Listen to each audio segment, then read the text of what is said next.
Assalamualaikum warahmatullahi wabarakatuh. Perkenalkan kami dari kelompok 5 yang beranggotakan 1 yaitu Ida Eza dengan NIM 115, 2 Amelia Nursantika dengan NIM 116, 3 Alfirohi Khatu Sofia dengan NIM 117, 4 Azria Zikri Alfariza dengan NIM 118, 5 Ayulinda Lestari dengan NIM 119, dan saya sendiri Adela Nafi Astuti dengan NIM 120.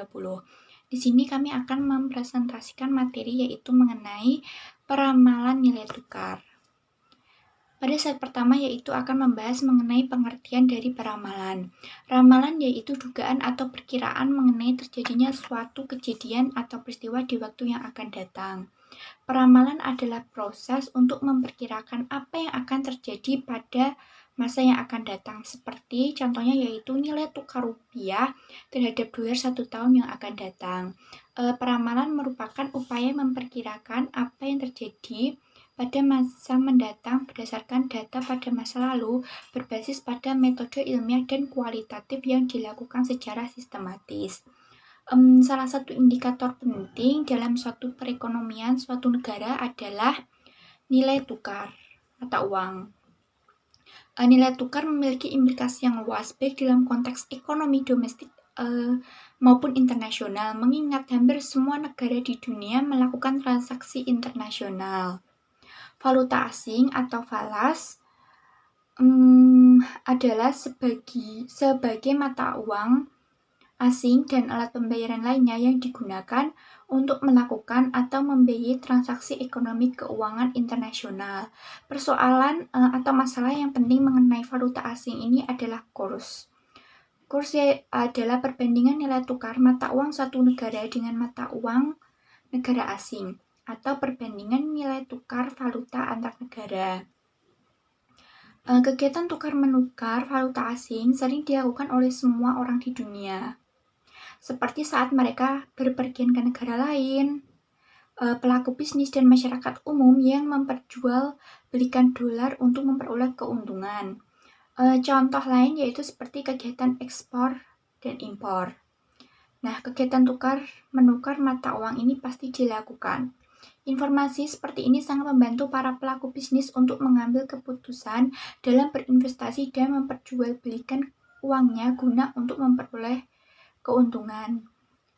Kebutuhan informasi seperti ini menjadikan peramalan sebagai salah satu cara yang dapat membantu para pelaku bisnis dalam mengambil keputusan yang lebih bijak. Baik, selanjutnya saya akan menjelaskan tentang perlunya peramalan kurs mata uang. Perlunya peramalan kurs mata uang ini memegang peranan yang sangat penting dalam penetapan kebijakan operasi. Beberapa kebijakan tersebut antara lain seperti kebijakan pemanggaran risiko, kebijakan pendanaan jangka pendek, kebijakan investasi jangka pendek, dan kebijakan penganggaran modal. Beberapa fungsi perusahaan yang memerlukan peramalan kurs yaitu yang pertama keputusan hedging atau lindung nilai. Hedging atau lindung nilai ini dapat ditentukan setelah memperoleh hasil peramalan valuta asing. Yang kedua yaitu keputusan pembiayaan jangka pendek. Pada saat perusahaan besar meminjam valuta asing, pinjaman atau hutang falas tersebut digunakan untuk maksud hedging. Tetapi beberapa besar falas yang telah dipinjam digunakan untuk maksud-maksud domestik. Yang ketiga yaitu keputusan investasi jangka pendek. Perusahaan kadang mengalami kelebihan kas dalam jumlah yang signifikan yang dapat diinvestasikan untuk jangka pendek. Deposito yang bernilai besar dapat diinvestasikan dalam beberapa valuta. Keputusan yang keempat yaitu keputusan penganggaran modal. Keputusan penganggaran modal ini dapat terjadi karena arus kas falas yang masuk atau keluar, pengaruh nilai tukar di masa datang atas permintaan terhadap produk-produk perusahaan. Yang kelima yaitu keputusan pembiayaan jangka panjang. Perusahaan yang menerbitkan obligasi untuk mendapatkan dana jangka panjang mungkin ingin mendenominasi obligasi dalam falas. Yang keenam yaitu penilaian laba. Laba MNC dilaporkan dengan dikonsolidasikan dan ditranslasikan ke dalam valuta yang mendominasi laporan keuangan perusahaan induk.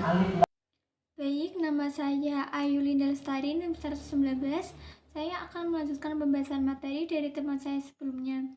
Pada slide selanjutnya yaitu ada syarat-syarat untuk menghasilkan peramalan kurs mata uang.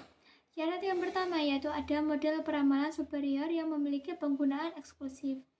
Maksudnya, model peramalan dapat disesuaikan dengan penggunaannya secara berkala. Yang kedua, adanya akses informasi yang konsisten.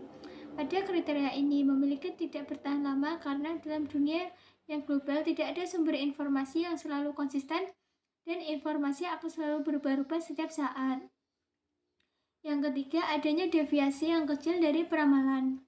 Kriteria ini menggambarkan bahwa deviasi merupakan kondisi yang tidak bersifat konstan. Dari ketidakkonstanan inilah kemudian peramal dapat memperbaiki kondisi peramalannya. Dan yang keempat yaitu adanya prediksi yang tepat terhadap intervensi pemerintah di pasar valuta asing. Kriteria ini merupakan kondisi yang paling susah untuk didapatkan. Hal yang perlu diingat adalah kekonsistenan peramal yang hanya dapat dicapai dalam jangka panjang apabila tekanan pasar dapat dikurangi. Kemudian materi selanjutnya yaitu ada teknik-teknik peramalan kurs mata uang. Teknik yang pertama yaitu ada peramalan teknis. Peramalan ini menggunakan data tingkat kurs historis dan kadangkala peramalan ini dilakukan hanya dengan pengamatan data tanpa menggunakan perhitungan statistik. Model peramalan teknis ini telah banyak dibuktikan kegunaannya di berbagai pasar valuta asing.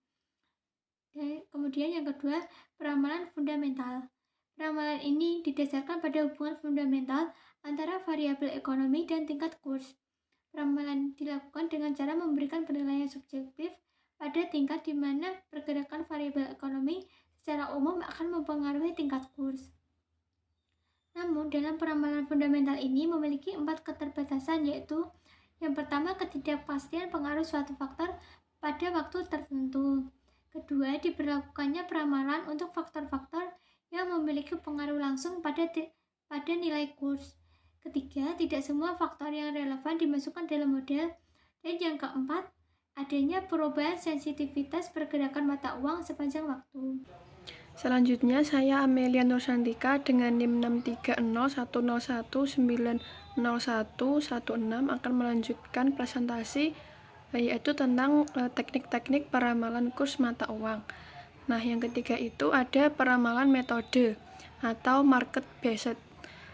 Metode ini menggunakan indikator-indikator pasar yang biasanya didasarkan pada satu kurs spot atau kurs forward. Yang selanjutnya yang keempat itu ada perpaduan atau mixed forecasting.